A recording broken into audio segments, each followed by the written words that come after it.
ஆச்சி பாதாம் ட்ரிங்க். ஆச்சி பாதாம் ட்ரிங்க் ஒன்னு வாங்கினா ஒன்னு ஃப்ரீ. அதிரடிகளுக்கு பெயர் பெற்ற அமெரிக்க அதிபர் டொனால்டு டிரம்பின் அடுத்த உத்தரவு அந்நாட்டு கல்வித்துறையை கலகலக்க வைத்திருக்கிறது. கல்வித்துறையை மீண்டும் மாநிலங்களின் பொறுப்புக்கே கொடுக்கும் முடிவை டிரம்ப் எடுத்திருக்கிறார்.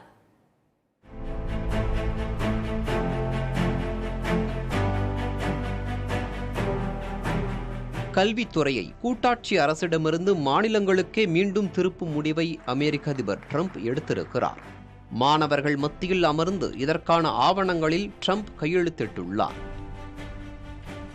அதிக அளவு நிதியை செலவழித்தும் 8ஆம் வகுப்பு மாணவருக்கு வாசிப்பதிலும் கணக்கு போடுவதிலும் சிரமம் உள்ளதாக கூறியுள்ள டிரம்ப், தோல்வியடைந்த அமைப்பிடமிருந்து குழந்தைகளும் பெற்றோரும் விடுவிக்கப்படுகிறார்கள் என்றார். 45 ஆண்டுகளாக அமெரிக்காவில் கல்வி மாநிலங்கள் வசம்தான் இருந்தது என்கிறார் பேராசிரியர் பெர்னார்ட் டி சாமி.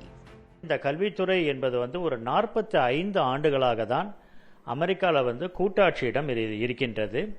இது அதிபருடைய கீழே இது வருகின்றது. அதிபர் எப்போதும் போல அங்கே இருக்கக்கூடிய ஒரு செக்ரட்டரி, ஒரு செயலர் மூலமாக கல்வித்துறையை கவனித்துக் கொண்டு வந்திருந்தார்.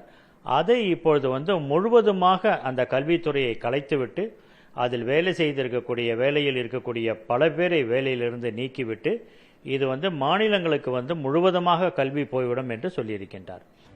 அமெரிக்காவில் கல்வித்துறை 1979 வரை மாநில பட்டியலில்தான் இருந்தது.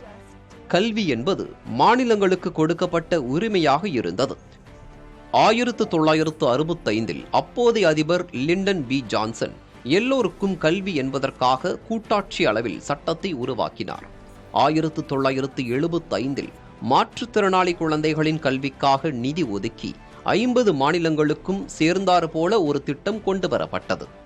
அதன் பிறகு 1979 அதிபர் ஜிம்மி கார்ட்டர் கூட்டாட்சி அரசுக்கென கல்வித்துறை ஏற்படுத்தப்பட்டது. கல்வி எப்போதுமே அமெரிக்காவில் கூட்டாட்சியிடம் இருந்தது கிடையாது. 1979 தான் அது கூட்டாட்சி அரசாங்கத்திடம் ஜிம்மி கார்ட்டர் கொண்டு வரார். அதனால் அது அரசாங்கத்திடம் அது இல்லாத காரணத்தினாலையும், அதே போல் அரசாங்கம் பெரிய மாநிலங்களில் இருக்கக்கூடிய அதிகமான குழந்தைகள் வரக்கூடிய பள்ளிகளுக்கு ஒரு பெரிய லோன் ஒன்று கொடுத்தாங்க. அதுதான் மத்திய அரசாங்கம் அல்லது கூட்டாட்சி அரசாங்கம் செய்து கொண்டிருந்தது. மாற்றுத்திறனாளி பிள்ளைகளுக்கு கல்வி உதவியை செய்து கொண்டு வந்தார்கள். 85% பட்ஜெட் கல்விக்கானது எங்கிருந்து வருதுன்னா மாநிலத்திலிருந்தும் லோக்கல் கவர்மெண்ட் தான் வருது. 15% தான் அவங்களுக்கு கூட்டாட்சி அரசாங்கத்திடமிருந்து வருகின்றது. அந்த அளவில் இது ஒரு பெரிய பாதிப்பை இன்னைக்கு அமெரிக்காவில் ஏற்படுத்தாது.